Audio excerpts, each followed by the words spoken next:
6 یا 10 مہینے تھی ان کی، قرضے چڑھ گئے، کاروبار میں نقصان ہو گیا۔ ضروری نہیں کہ کوئی آدمی دھوکے باز ہی ہو تو وہ مقروض ہوتا ہے، یہ ضروری نہیں۔ تلک الایام نداولھا بین الناس، اللہ لوگوں کے دن پھیرتا ہے، حالات تبدیل کرتا ہے۔ اب صحابی پہ کچھ شک کر سکتا ہے؟ لیکن حضرت جابر کہتے ہیں اتنا قرضہ چڑھ گیا کہ ایک ایک بال میرا قرضے میں ڈوب گیا۔ قرضے بڑے دینے تھے، مقروض آتے، تنگ کرتے۔ خود نبی کریم علیہ السلام نے فرمایا ہے کہ جو مقروض ہوتا ہے وہ قیدی ہوتا ہے، جب تک قرض دے نہیں لیتا اتنی دیر تک وہ آزاد نہیں ہوتا۔ حضرت جابر ابن عبداللہ کہتے ہیں میرے باغ میں کھجوریں پکی تھی، یہ بخاری میں بھی ہے، کنز العمال میں بھی ہے، ابن کثیر میں بھی ہے، امام حلبی نے سیرت حلبیہ میں لکھا ہے، 20 درجنوں کتابوں میں آپ کو روایت ملے۔ فرمانے لگے کھجوریں جب میری پک کے تیار ہو رہی تھی تو مقروض جب پیسے لینے آتے تو میں کہتا قرضے یہ کھجوریں پکتی ہیں تو دیتا ہوں۔ یہ ہم پنجاب کے لوگ کیا کہا کرتے تھے، ہاڑی سونی جی، یہاں چاول کی فصل پہ، یہاں گندم کے، ہم نے تو کپڑے لیے ہوتے تھے ادھار دکانوں سے کہ فصل پکتی ہے تو پھر دے دیتے ہیں، کہ کھجوریں پکتی ہیں تو دیتا ہوں۔ فرماتے پتہ مجھے بھی تھا کھجوریں زیادہ تھوڑی ہیں اور جن کے پیسے دینے ہیں وہ پیسے، فرماتے ہیں کھجوریں پک گئی، اتاری تو یہ تو 11 گنا بھی اور ہو تب بھی قرضہ نہیں اترتا۔ کہتے ہیں میں نے دوستوں سے، یاروں سے، رشتہ داروں سے، وہ جو کہتے نہیں کوئی حکم ہوا تو بتانا، پھر جس دن بندہ حکم بتاتا ہے اس دن کہتے ہیں آج سویرے ہی بچہ پیسے لے گیا، یہ تو 2 گھنٹے پہلے بتاتا تو تیرا کام، ہنس رہے ہیں آپ بیچ بیچ میں سے، 2 گھنٹے بعد لیٹ ہیں آپ، بلکہ کہیں تو پونے گھنٹے کا ٹائم دیتے ہیں، کہتے ہیں پونا گھنٹہ پہلے تو آ جاتا تو تیرا کام بس، اور جب بھی آپ فون کرو سے اگلی دفعہ کرے تو پھر شاید آدھے گھنٹے کا ٹائم دے دیں، آدھا گھنٹہ ہو گیا تو لیٹ ہو گیا، ورنہ کام بالکل تیار تھا۔ اور ہمارے زمانے میں تو دوستی قائم رکھنی ہے تو صرف اس سے رہ سکتی ہے جسے آپ کام نہ بتائیں، حالانکہ اس دوست کا کیا مطلب، دنیا تے جو کام نہ آیا اوکھے سوکھے ویلے، اس بے فیضے سنگی کو لو بہتر یار اکیلے، کیا مطلب ہے؟ کام بتایا تو رفو چکر ہو گیا، مانا کیا ہوا اس بات؟ میرے رسول کائنات علیہ السلام کے صحابی کہتے ہیں سب سے کہا پر کسی نے نہ سنی، جب میں تھک گیا نا تو میں دروازہ رسول پہ چلا گیا، یا رسول اللہ، یا رسول اللہ، یا رسول اللہ، حضور قرضے زیادہ ہیں، کھجوریں کم ہیں، یہودیوں کے پیسے ہیں وہ مانتے نہیں، نبی پاک نے فرمایا ان سے کہو تھوڑے تھوڑے لے لے باقی پھر دے، حضور نہیں مانتے۔ حضور کہہ سکتے تھے سلمان جاؤ بات کر کے آؤ، جاؤ بلال، صہیب جاؤ، کون جاتا ہے مقروضوں کی سفارش کرنے؟ کہتا ہے بھائی میں نہیں بیچ میں آؤں گا، اتنے پیسے، اوہو، میں اپنے موبائل فون بند کر جاتے، کوئی پوچھے نہ۔ لیکن نبی کریم علیہ السلام نے فرمایا سنو، خود رسول پاک، خود نبی پاک نے، حضور نے فرمایا چل میں تیرے ساتھ چلتا ہوں، چل میں تیرے ساتھ چلتا ہوں، مقروض کے ساتھ، امیر کے ساتھ نہیں، اس کے ساتھ نہیں جس نے پیسے لینے ہیں، بلکہ حضور مقروض کے ساتھ، گرے ہوئے کے ساتھ چلے، چل میں چلتا ہوں۔ یہودی تک گئے، فرمایا کچھ لے لے، یہ بیچارہ دھوکے باز نہیں الجھ گیا ہے، غربت، کچھ لے لے باقی پھر دے دیں گے۔ کہنے لگا سارے ہی لینے ہیں۔ جب اس نے بات نہ مانی تو پھر یہ اللہ کے رسول ہے نا۔ اعلیٰ حضرت فرماتے ہیں میرے کریم سے گر قطرہ کسی نے مانگا، دریا بہا دیے، دوربے بہا دیے۔ یہ دوربے کیا ہوتے ہیں؟ یہ مجھے پوچھا تھوڑے دن پہلے ایک شخص نے، آپ سنتے رہتے ہیں نا شعرات و ترجمہ پوچھتے ہی نہیں نا، کبھی پوچھ لیا کریں کہ اس کا معنی کیا ہے، کبھی پرچی لکھ لیا کریں تاکہ کوئی جب آپ سے پوچھے تو یہ دوربے کیا ہے۔ لفظ دوربے ہے ہی نہیں، اصل میں اعلیٰ حضرت کو پڑھتے نہیں نا لوگ، انہیں پتہ ہی نہیں وہ بات کتنی اعلیٰ، یہ لفظ دوربے نہیں ہے۔ اعلیٰ حضرت کہتے ہیں میرے قریب سے گر قطرہ کسی نے مانگا، دریا بہا دیے ہیں، دور بے بہا دیے ہیں۔ دور علیحدہ ہے اور بے بہا، دور کہتے ہیں ہیرے کو، ایک معنی ہیرا ہے، دور بے بہا، بے بہا کی تو سمجھ آتی ہے نا، دور بے بہا دیے ہیں یعنی ہیرے بے بہا دیے ہیں اسے۔ اب سمجھ ہے یہ بات کی، دریا بہا دیے ہیں، دور بے بہا دیے ہیں، یہ معنی ہے شعر کا۔ تو جب وہ نہ مانا یہودی تو نبی کریم علیہ الصلوۃ والسلام فرمانے لگے نہیں تو پھر پورے لینے ہیں. کہنے لگا جی پورے لینے. حضور فرمانے لگے کل آ جانا سارے دے دیں گے, پورے پیسے تیرے ملیں گے, تو آ جانا. حضرت جابر ابن عبداللہ کو حضور نے فرمایا کھجوریں اتار کے نا تو اپنے باغ میں ڈھیر لگا اور میں آیا. حضرت عمر حدیث کے راوی ہیں, فرماتے بس رسول پاک چل پڑے. حضور نے کندھے پہ رومال رکھا, حضور چل پڑے. کوئی چٹائی نہیں بچھائی, حضرت جابر کہتے ہیں, کوئی صوفہ نہیں رکھا, وہ پھولوں کے ہار میں. حضور آئے, 2-3 چکر میرے باغ کے لگائے اور کھجوروں کے ڈھیر کے پاس بیٹھ گئے. فرمایا بلا جس کے پیسے دینے, بلا, اب تنگی یہ داماں پہ نہ جا, اور بھی کچھ مانگ, بلا. فرماتے بندے کو بلایا. حضور نے فرمایا کتنے پیسے؟ حضور اتنے درہم دینار ہے. فرمایا کھجوریں تولتا جا اور دیتا جا. فرماتے میں دیتا گیا. میں نے کہا حضور اس کے پیسے پورے ہو گئے. حضور مسکرا کے فرمانے لگے چل 4-5 کلو کھجوریں اضافی دے دے, کوئی عرض نہیں. کہتے وہ بھی دے دی. حضور نے فرمایا بلا دوسرے کو. فرمایا اس کو بھی بلایا, تولتا گیا, دیتا گیا. حضور پورے ہو گئے. نبی کریم علیہ الصلوۃ والسلام نے فرمایا چل 4-5 کلو کھجوریں زیادہ دے دی. کہتے قرضے بھی دے دیے, 5-5 کلو کھجوریں بھی زیادہ دے دی. محبوب اٹھے, کچی زمین پہ بیٹھے تھے. حضور نے لباس مبارک کو جھاڑا, رومال کندھے پہ رکھا. فرمایا میں مسجد جا رہا ہوں, وہاں آ کے مجھے خبر دینا, وہاں آ کے مجھے بتلانا کہ جب میں آیا تھا تب کھجوریں زیادہ تھی کہ جب واپس گیا ہوں تب زیادہ ہے. وہاں مجھے آ کے اطلاع دینی ہے, بتانا ہے مجھے. وہاں آ کے میں جا رہا ہوں, مجھے بتانا ذرا وہاں آ کے.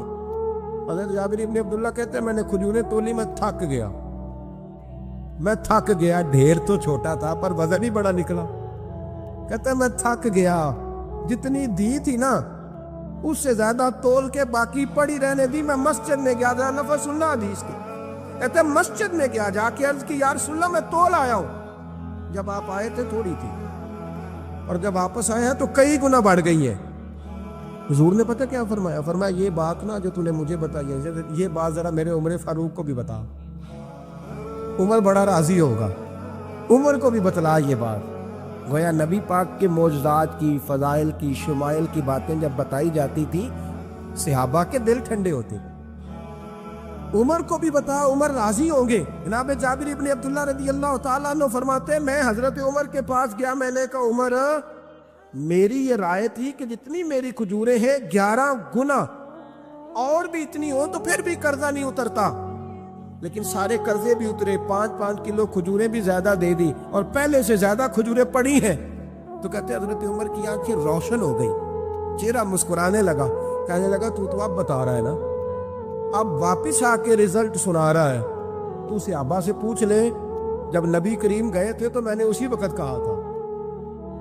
حضور کے جاتے ہی میں نے کہا تھا اب دیکھنا رب کریم جابر بن عبداللہ پر ساری ہی رحمت نازل فرما دے. اللہ ہر قسم کا کرم فرمائے گا, خیر ہی خیر ہو جائے گی. دیکھ لے میں نے پہلے بتلا دیا. میرے نبی پاک سلام چھوٹی چھوٹی باتوں کا خیال, چھوٹی چھوٹی چیزوں پر توجہ دیتے, خیال کرتے کس کو کس وقت کس چیز کی کہاں حاجت ہے, اس کی وہ حاجت پوری کی جاتی, اس کا دھیان رکھا جاتا. حضرت جابر خود فرماتے, یہ مسلم کے لفظ ہے, فرماتے ایک دفعہ میں حضور کے ساتھ جہاد پہ گیا تھا. میرا اونٹ کمزور تھا, میں پیچھے رہ گیا. ہمارے یہاں شرط لگتی ہے نا, اللہ تعالیٰ خیر فرمائے. ایک بھائی گاڑی خریدتا ہے, پھر دوسرا چاہے زیور بیچے اس نے بھی خریدنی ہوتی ہے, ورنہ گھر میں گھسنے کی اجازت نہیں ملتی. بہت سارے خرچے, یہ جو جوائنٹ فیملی سسٹم ہے نا, اکٹھے جو ہاں بھائی رہتے ہیں 3 4 5 6, اس کے بہت سارے خرچے ضد کی وجہ سے بڑھ جاتے ہیں. اس نے کیا ہے تو لہذا میں نے بھی, ہوتا ہے نا جی ایسے. تو پھر اس ضد میں کوئی پیچھے پلٹ کے نہیں دیکھتا کہ چلو جو پیچھے رہ گیا اس کا بھی ہاتھ پکڑے ساتھ آ جائے. دوڑتے رہتے ہیں, اس میں بیچارے کئی تھک جاتے ہیں, کئیوں کے پیر دوڑ دوڑ کے سوج جاتے ہیں, بڑے مسئلے بنتے ہیں, لیکن پیچھے پلٹنے کو کوئی تیار ہے؟ اس دوڑ نے ہمیں تھکا کے رکھ دیا ہے. مسلم میں ہے, جناب جابر ابن عبداللہ کہتے ہیں حضور کے ساتھ میں جہاد پہ گیا, واپس آ رہا تھا. میرا اونٹ کمزور تھا, بوڑھا تھا, بیمار تھا, سب لوگ آگے گزر گئے, میں پیچھے رہ گیا. کچھ میں پریشان رہتا تھا غربت سے, تو میں مایوس بھی تھا, ذرا پیچھے رہ گیا, پریشان تھا. فرماتے ہیں نبی پاک نے نا 2-3 دفعہ پلٹ کے دیکھا, ادھر دیکھو، میں نے اپنی زندگی میں بڑے لوگ دیکھے ہیں، وہ امیروں میں چلے گئے، پیچھے پلٹ کے انہوں نے غریبوں کو کبھی نہیں دیکھا کہ وہ ایک دوست ہوتا تھا ہمارا جو ماڑا ہے، غریب ہے، پلٹ کے نہیں دیکھا۔ کہتے ہیں نبی کریم علیہ الصلوۃ والسلام نہ آگے گئے، سب سے آگے۔ حضور نے 2 4 5 دفعہ نہ پیچھے پلٹ کے دیکھا۔ جابر ابن عبداللہ کہتے ہیں جب میں نظر نہ آیا تو میرے محبوب کا انداز کریمانہ دیکھیں، حضور اعلانیہ فرمانے لگے، بھئی مجھے جابر نہیں نظر آ رہا۔ بے خبر ہو جو غلاموں سے، واقعہ کیا ہے؟ واقعہ کیا ہے؟ یہاں ہمارے استاد جب یہ حدیث پڑھا رہے تھے نا، یہ حدیث پڑھا رہے تھے تو اچانک رونے لگ گئے۔ میں نے کہا حضور کیا ہوا، رو کیوں پڑے؟ تو کہنے لگے یار سوچتا ہوں جو محبوب جہاد سے واپسی پر اپنے غلاموں کو نہیں بھولے، وہ میدان محشر میں کیسے بھول جائے؟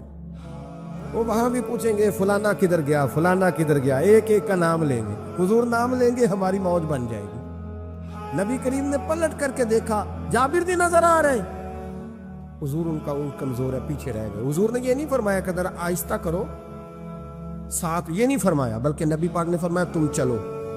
قافلہ چلتا رہا، حضور نے گھوڑا پیچھے کی طرف موڑا، سب سے پیچھے آئے۔ جناب جابر کہتے پیچھے میرے پاس۔ اس حکمت کو آپ سمجھیں، حدیث کے لفظوں پر آپ غور کریں۔ ایک کہہ کے کہنا ذرا اس کو میرے پاس لاؤ، یہ بات اور ہے، ذرا آہستہ ہو جا، وہ بھی ساتھ مل جائے۔ لیکن یہ معنی اور ہے کہ غریب جہاں بیٹھا ہے اس کے پاس خود چل کے جانا۔ حضور خود پلٹ کے پیچھے آئے اور فرماتے میں جو کہ پریشان تھا تو محبوب میری طرف دیکھ کے فرمانے لگے اس کو دوڑاتا کیوں نہیں، پیچھے کیوں رہ گیا؟ تو کہتے ہیں مایوس بندہ، پریشان بندہ کبھی کبھی وہ اس طرح بولتا ہے کہ جیسے کڑ رہا ہے، تھوڑا سا نا سخت ترش باتیں بھی کرتا ہے۔ کہتے ہیں میں نے اس عالم میں نا، میں نے کہا حضور اس قابل ہوتا تو سب کے ساتھ مل نہ جاتا، کمزور ہے، ماڑا ہے، مہران ہے، وہ بھی پرانی، وہ چل ہی نہیں سکتی، یہ کہاں یا رسول اللہ دوڑے گا، اس قابل ہی نہیں ہے۔ حضور اس قابل ہوتا تو قافلے کے ساتھ نہ ہوتا۔ کہتے ہیں حضور نے میری طرف توجہ فرمائی، میں باتیں کر رہا تھا اپنے اندر کی پریشانی کی تو حضور مسکراتے جا رہے۔ حضور کے ہاتھ میں چھڑی تھی، فرمانے لگے ایسے ہی تو باتیں کر رہا ہے۔ نبی پاک نے اونٹ کی پشت پہ چھڑی لگائی تو فرمایا تو دوڑتا کیوں نہیں؟ بڑے ہلکے سے مسکرا، اوے تو دوڑتا کیوں نہیں؟ تو جناب جابر بن عبداللہ کہتے ہیں جو سب سے پیچھے تھا نا وہ سب سے آگے نکل گیا، وہ دوڑتا گیا، دوڑتا۔ فرماتے ہیں میرا چہرہ بھی عجیب سا، لوگ میرے انداز دیکھیں کہ یہ کیسے آگے نکل گئے، کیسے، کبھی نہ سوچ یہ کیسے نکل گیا، بس سمجھ لے آگے وہی نکلا ہے جسے مصطفیٰ کی تھپکی مل گئی ہے۔ تو یہ نہ کہ سیاست کر گیا، چلاکی کر گیا، بس تھپکی مل گئی تو بات بن گئی۔ کہتے ہیں میں نکل گیا آگے، حضور کی تھپکی جو ملی تھی۔ حضرت جابر ابن عبداللہ کہتے ہیں حضور گھوڑا دوڑا کے میرے پاس آئے، خود حضور نے میرا اونٹ تیز کرایا نبی پاک کی برکت سے۔ تو قریب آ کے فرمانے لگے ٹھہر جا یار، ہم بھی تیرے قافلے میں، ہمیں بھی ساتھ لے لے۔ فرماتے اب تو میں رو ہی پڑا کہ خود بھیک دے، خود ہی کہے منگتے کا بھلا ہو، ٹھہر جا یار ہمیں بھی ساتھ لے لے۔ جناب جابر ابن عبداللہ رضی اللہ تعالیٰ عنہ فرماتے کہ جگہ پڑاؤ کیا، رکے، ٹھہرے کھانے پینے کو، نماز پڑھنے۔ نبی کریم نے مجھے بلایا، میں حاضر ہوا تو کہا یا رسول اللہ حضور حکم۔ تو محبوب فرمانے لگے جابر یار تیرا اونٹ میں نے نرالا ہی دیکھا، بوڑھا ہو کے سب سے آگے نکل جاتا ہے، بیمار ہو کے، کمزور ہو کے۔ کہتے ہیں میں چہرہ دیکھتا جا رہا ہوں کہ حضور سارا ہی پتہ ہے آپ کو، میں کیا عرض کروں؟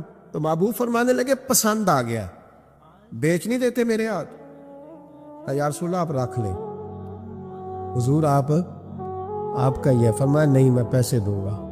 کتنے کا ہے؟ کہ یا رسول اللہ آپ رکھ لیں۔ فرمایا پیسے دوں گا۔ یا رسول اللہ مارکیٹ میں جاؤں تو 6-7 دینار کا بکے گا۔ فرمایا نہیں بھائی میں تو پورے 10 دوں گا۔ 6-7 نہیں، میں تو پورے، حساب سیدھا، 6-7 کا کیا حساب ہوا، 10 پورے کا۔ حضور پھر بندہ نوازی ہے نا، کون بول سکتا ہے؟ حضور نے فرمایا بلال تیرے پاس 10 دینار تھے؟ حضور ہیں۔ فرمایا ان کو دے دو، اونٹ کے پیسے رکھ لو اور مال نہ مدینے جا کے دے دے۔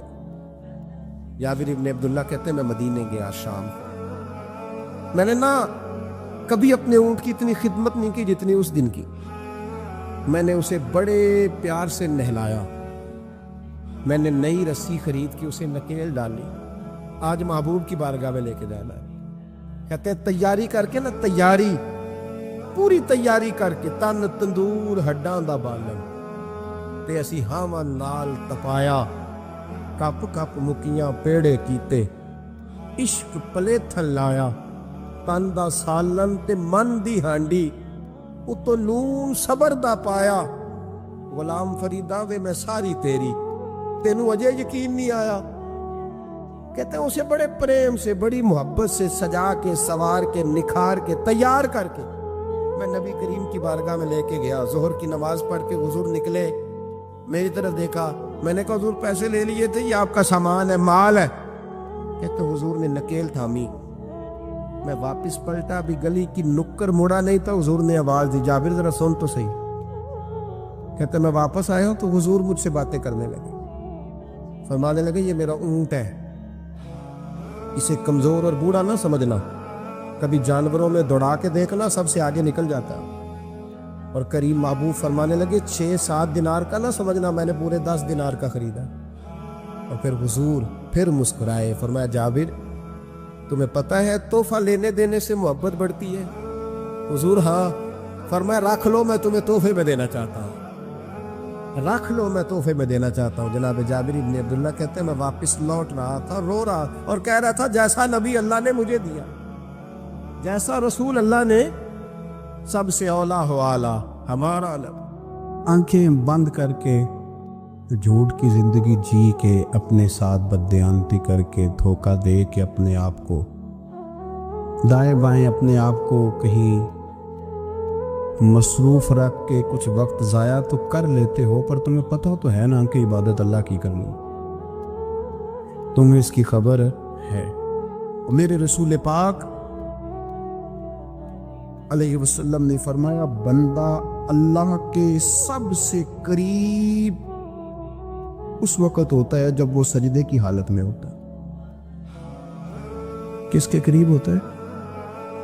اللہ کے سب سے قریب ہوتا ہے، وہ بڑا نیڑے ہے رب کے، بڑا قریب ہے، اس لیے کہ وہ حالت سجدہ میں، وہ جب سجدے کرتا ہے نا، اس کی بارگاہ میں جب جھک جاتا ہے۔ آپ ذرا سجدے کی کیفیت دیکھیں نا، زبان بھی یہاں ہے، آنکھ بھی یہاں ہے، کان بھی، عقل بھی ساری، اس نے سارا کچھ رکھ دیا سجدے۔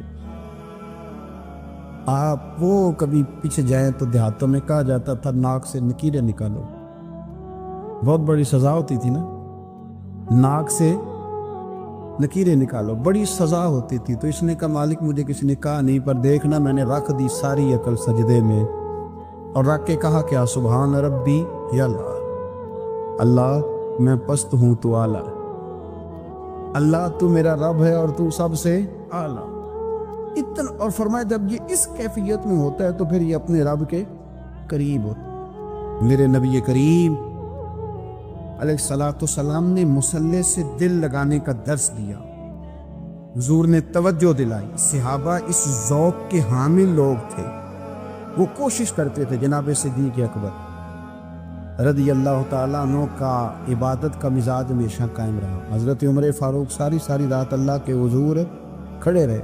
حضرت عثمان غنی رضی اللہ تعالیٰ عنہ عشاء کی نماز پڑھ کے 2 رکعتوں کی نیت باندھتے تھے، 15 سپارے پہلی رکعت میں پڑھ دیتے اور 15 سپارے قرآن مجید کے دوسری رکعت میں پڑھ دیتے۔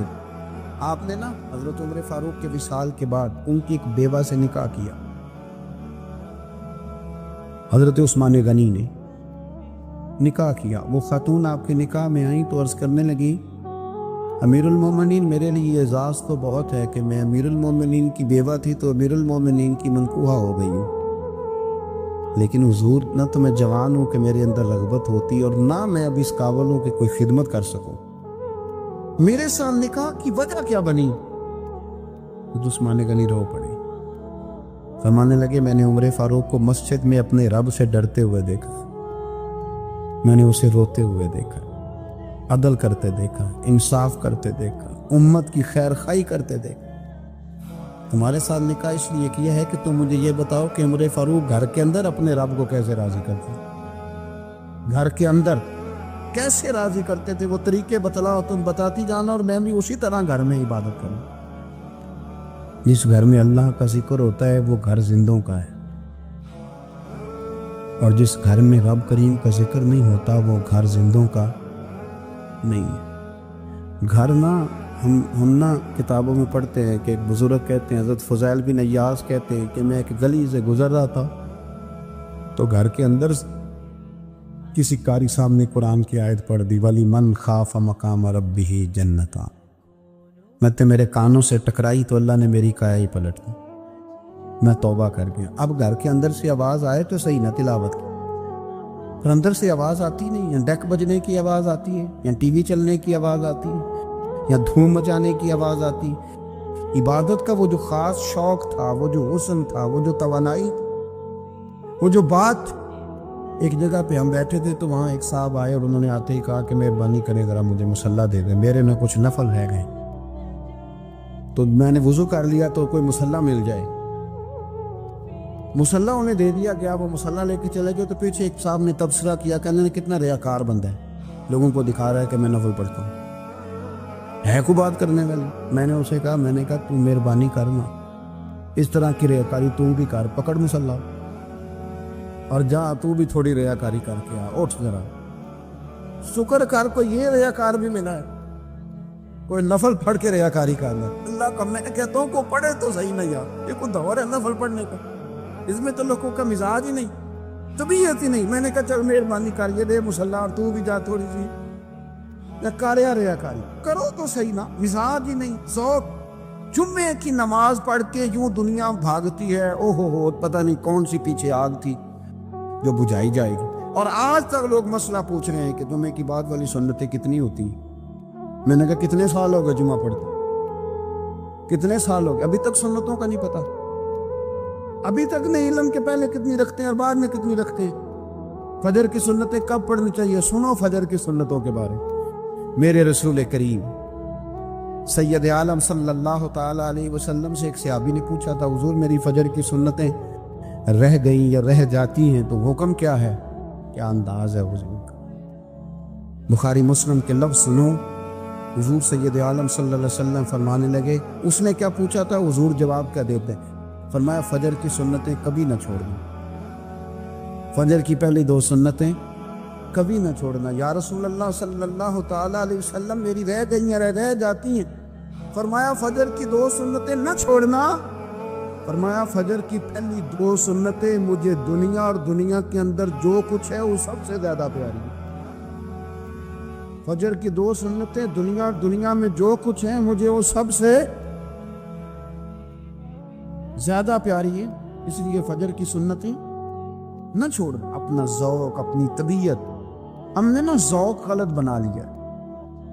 اگر 20 بندے کہہ بھی دیں گے تو نے بڑی شاندار تلاوت کیا تو کیا اس سے بنے گا، 100 بندہ کہہ بھی دے تیری کیا بات ہے، کیا بات ہے نعت خاں کی، کیا بات ہے علامہ صاحب کی، پیر صاحب کی، پیر مہر علی شاہ صاحب رحمۃ اللہ علیہ۔ آپ تشریف فرماتے تو آپ کے ایک ہی بیٹے بابو جی جن کو کہا جاتا ہے،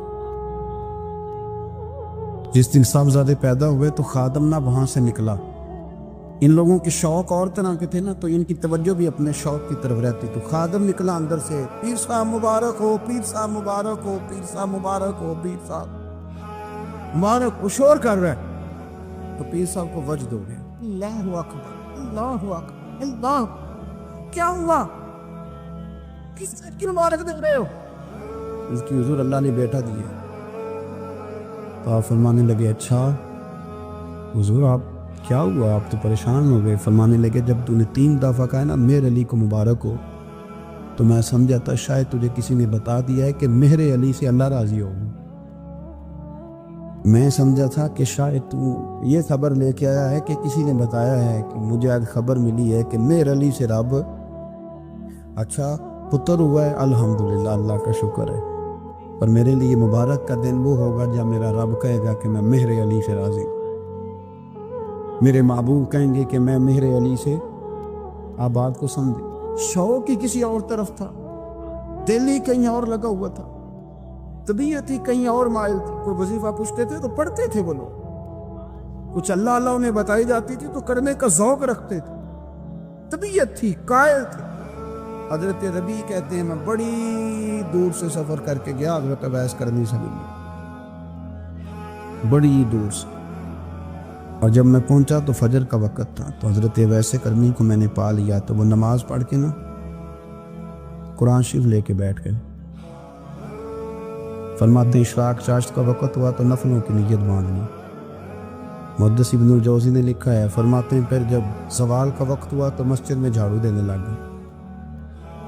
ظہر کی نماز پڑھ کے تو عصر کی تیاری تک وہ مسجد میں بیٹھے رہے، اور میرے نبی پاک علیہ السلام نے فرمایا جو نماز کے انتظار میں بیٹھا ہو وہ نماز ہی میں ہے، وہ نماز ہی میں ہے۔ فرمایا میری دنیا، میری امت کی جو رہبانیت ہے نا وہ اتنی ہے کہ نماز کا انتظار کرے، اذان کے بعد نماز کا یہ راہب ہے، یہ اس وقت چھوڑ کے بیٹھے ہیں ذرا۔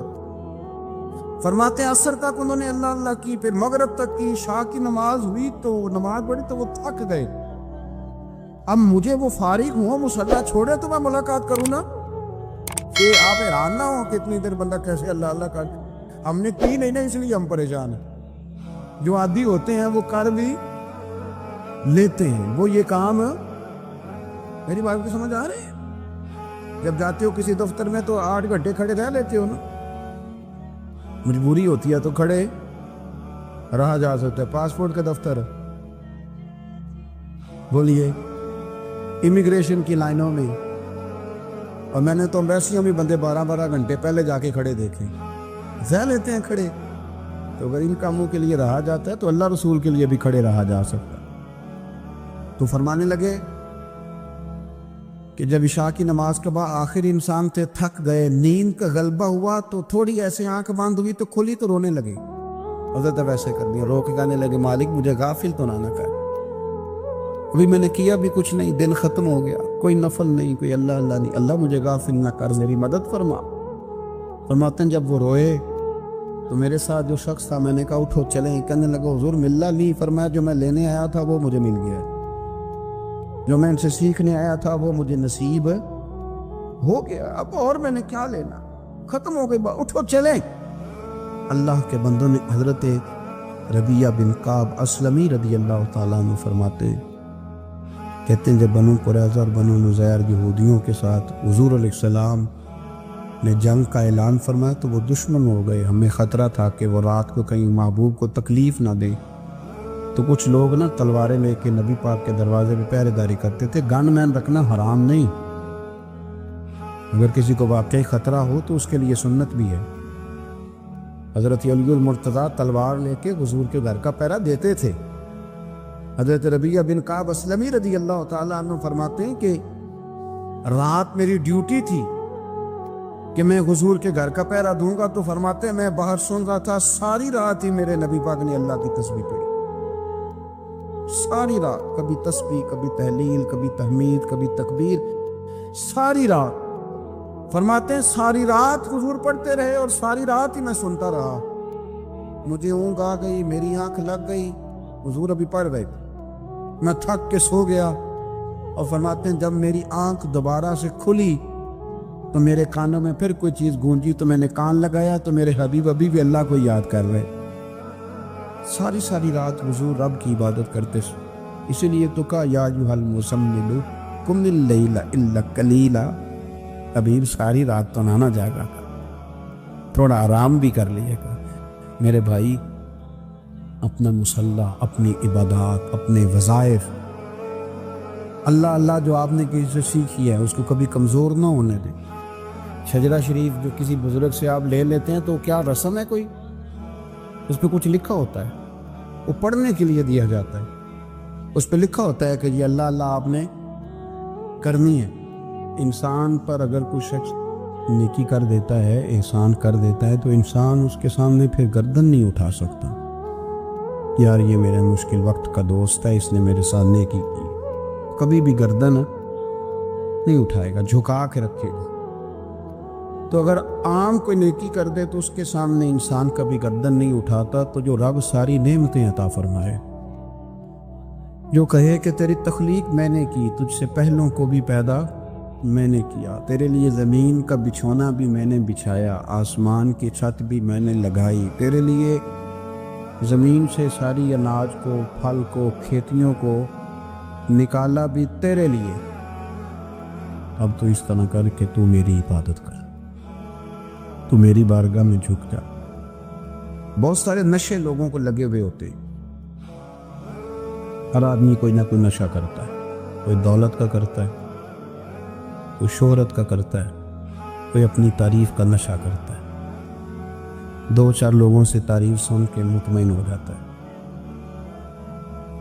ناراض تو نہیں ہو گیا اس جملے سے؟ آپ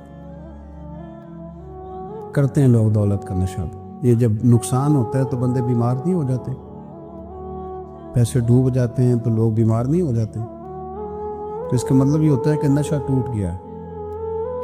تو بیک ہوئے ہیں نا تھوڑے سے تو کانپتے ہیں، تڑپتے ہیں، پریشان۔ نشہ ہی اسی طرح ہی کرتا ہے نا، نہیں ملتا تو پریشان ہوتا ہے۔ یہ سارے نشے ہیں، مختلف قسم کا نشہ۔ ہم مانتے نہیں اس بات کو، تسلیم نہیں کرتے، کیونکہ تسلیم کرنا بڑا مشکل کام ہے۔ اس کے لیے تو بڑی ساری چیزیں جو ہے وہ دبوچ کے اور بڑی سارے رستے پھلانگ کے آنا پڑتا ہے، تو بڑا مشکل ہے ماننا، ورنہ کرتے ہیں ہم، ہمارا مزاج ہے۔ یہ گھومنے پھرنے کا، دنیا دیکھنے کا بھی ایک نشہ ہے، یہ بہت ساری باتیں کرنے کا بھی ایک نشہ ہے، گپ شپ کا بھی ایک نشہ ہے۔ 2-4 لوگوں کی جب تک پگڑیاں نہ کھول لیں، بعض لوگوں کو نیند نہیں آتی۔ یہ غیبت کا، چغلی کا، بددیانتی کا، یہ بھی ایک نشہ ہے۔